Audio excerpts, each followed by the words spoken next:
último sábado, São José do Rio Preto recebeu a presença do deputado federal por Goiás, Ronaldo Caiado, que explicou aos presentes sobre o novo Código Florestal. Essa matéria foi aprovada na Câmara dos Deputados, a seguir foi encaminhada ao Senado Federal e realmente na Câmara, junto com o deputado Aldo Rebelo, nós conseguimos elaborar um código que pelo menos não penalizava o produtor rural que já estava na sua atividade produzindo em toda a extensão da sua propriedade rural.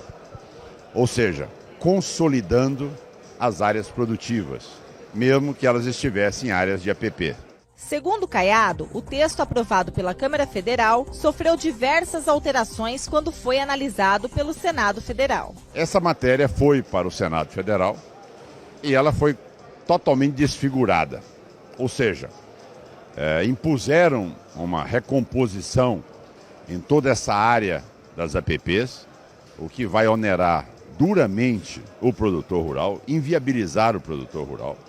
Retiraram a prerrogativa do produtor rural também a crescer a reserva legal às APPs, que seria incluir no cômputo da reserva legal as APPs, e também excluíram a prerrogativa dos estados poderem elaborar os seus planos, tá certo? Sejam de regularização ambiental, zoneamento econômico e ecológico, para que os produtores rurais se adequassem àquela realidade do seu estado, que é lógico que cada estado conhece muito mais a sua realidade do que uma decisão nacional. Com a aprovação do novo Código Florestal, o pequeno e médio agricultor são incapazes de seguirem as regras, como explica o deputado. O pequeno e médio serão duramente penalizados, multados, respondendo processos, assinando TACs e muitas vezes tendo que vender a sua propriedade e permanecendo apenas grandes grupos que aí sim terão uma estrutura de advogados, de agrônomos, veterinários capazes de poder atender todas as exigências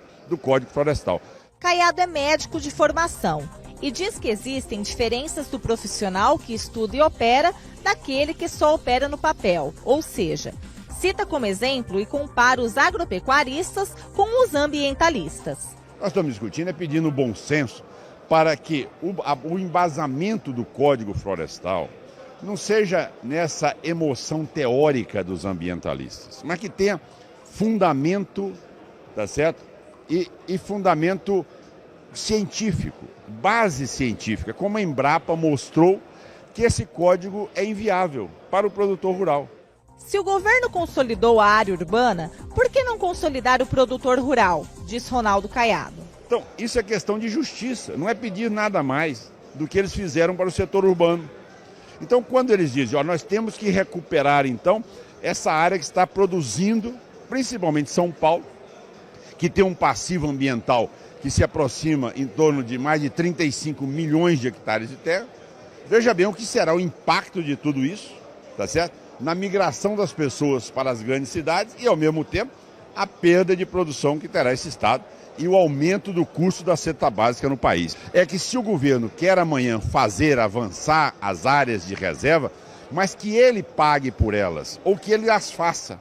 Não é jogar no ombro do produtor rural, onde uma recomposição de cada hectare custa no mínimo R$5.000. O que seria isso para o produtor que não tem hoje capacidade de renda dentro da atividade que ele desenvolve? Então esse é o ponto de maior entrave, é a inviabilização, é levar o produtor à condição de ilegalidade o projeto aprovado pelo Senado Federal. Tanto é que eu desafiei os dois senadores para que eles implantassem o projeto dele em qualquer propriedade no Brasil. E eles não tiveram coragem de ir lá, porque realmente é totalmente inviável. O Brasil tem 851 milhões de hectares, sendo 236 milhões em produção. E com o novo Código Florestal, o país deixará de produzir numa área de 85 milhões. Então nós somos o único país no mundo que nós temos mais de 500 milhões de hectares, como Pedro Álvares Cabral descobriu o Brasil. Intocáveis. Vai diminuir o PIB, vai diminuir as exportações, vai comprometer nossa balança comercial, vai aumentar o preço da cesta básica, e sendo que nós somos o único país no mundo que temos toda essa reserva florestal. Ora, o Brasil em poucos anos passou de 60 milhões de toneladas de grãos para 150 milhões de toneladas de grão, passou de 2 milhões de toneladas de carne para 6 milhões de toneladas de carne, e o Brasil hoje, 9 milhões de toneladas de carne, e o Brasil hoje cresce cada vez mais e é competitivo internacionalmente com essas commodities. Então o Brasil hoje é o país que enfrenta os americanos como enfrenta a Europa, em superioridade de produção e em qualidade de produção. Outro assunto perguntado por nossa equipe foi a concentração de frigoríficos devido ao número de reclamações dos pequenos e médios pecuaristas. A frustração do pecuarista aqui de São Paulo é a mesma do Brasil todo. Essa concentração é uma realidade, né? Nós precisávamos de ter mais unidade, né? Nós precisávamos de criar centrais no Brasil da comercialização. Nós precisávamos mostrar nossa unidade, nossa força. Se nós tivéssemos uma central capaz de respeitar todos e ninguém furar, tá certo? O que ocorria é que a cada hora que nós reuníamos em Goiás, chegava lá, infelizmente, 1, 2, 10 ou 20 maiores pecuaristas vendiam na paralela, porque as ações do governo são exatamente compatíveis com esses cartéis. O governo, ele diz amém ao cartel, ele financia o cartel, ele repassa dinheiro do BNDES para que o cartel compre todos os frigoríficos e construa apenas um. Então o pecuarista tem que refletir isso. Agora, não adianta cada um querer fazer o seu jogo. Não tente esperar a guarida de governo, porque o governo está respaldando o cartel. O governo convive bem com o cartel e é muito bem financiado pelo cartel. Caiado explica também sobre a possibilidade da presidenta vetar a votação do novo Código Florestal. Que o veto tem que ser apreciado pelo Congresso Nacional e o veto também pode ser derrubado. Então a última palavra é do Congresso Nacional e não do presidente ou da presidente. Então essa ameaça é uma ameaça que não pode intimidar os deputados e muito menos a classe. É lógico que ela neste momento quer atender muito mais o viés ambientalista do que o setor que sustenta o Brasil. Se ela olhasse para as contas públicas, ela ia ver que toda essa mordomia existe no Brasil, todo esse aparelhamento do Estado e novos ministérios estão criados porque o produtor rural garante o superávit na balança comercial brasileira. É o único setor que é competitivo internacionalmente, somos nós.